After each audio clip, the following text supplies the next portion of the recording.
دا ماشوم ابوبکر نومیږي، پوره 7 کاله عمر لري. د کندوز ولایت امام صاحب ولسوالۍ د ارتبوز کلي اوسیدونکی دی.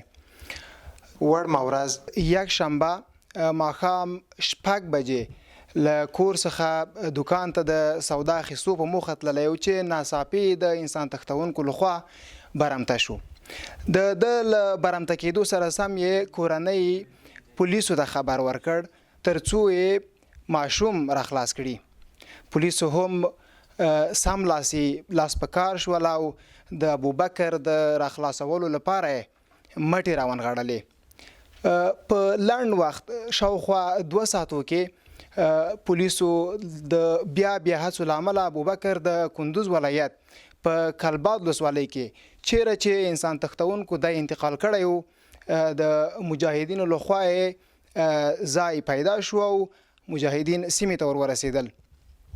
له یوې لنډې خو سختې جګړې وروسته ابوبکر د انسان تښتونکو له منګولو آزاد او انسان تښتونکي ټوپک په لاس د امنیتي ځواکونو لخوا ونیول شول. په بخت بیدار ابوبکر چې یوازې 2 ساعته له انسان تښتونکو سره یرغمل پاتې و، په ویرجنه څېره خپله کیسه داسې بیانوي.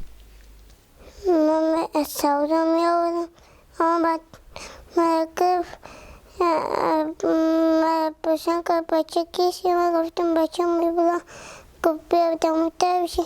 من گفتم نه دوید من گفت اینجا دانم دستشان ماند با من دموتر شوندن بودن.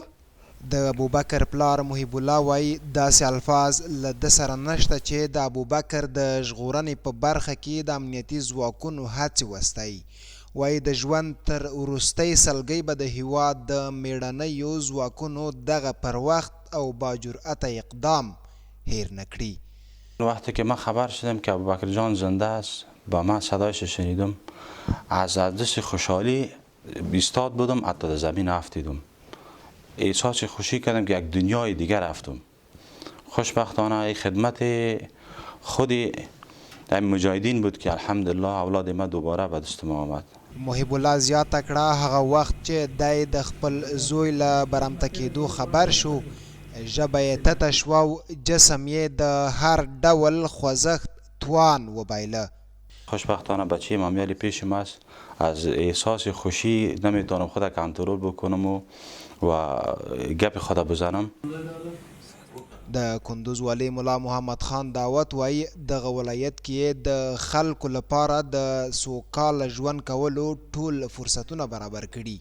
د زیاتوي که څوک د ناوړه کړنو او چاته د ګواښ رامنځته کولو هڅه وکړي، امنیتي ځواکونه به یې له سخت برخلیک سره مخ کړي. د کندوز ولس ته موږ اطمینان ورکوو چې دوی ته هر مشکل یا هره ستونزه پېښ شي هغه ساتي امنیتي ارګانو ته یا په خاص توګه استخباراتو ته معلومات ورکوي.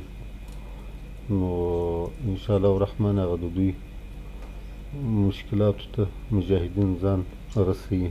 دغه ابوبکر چې تقریبا د 7 کالو یا 8 کالو په عمر ماشوم ده، د کور نه راوځي، د کور د ضرورت په خاطر باندې سودا کوي، د دکان نه سودا کړي. کله چې کور ته ځي انسان تښتونکي ورته په لاره کې ولاړ دي، مجهز د اسلحو سره، موټر ورسره ده، د جګړه ده او د امام صاحب ولسوالۍ د ارتبوز د کلي نه.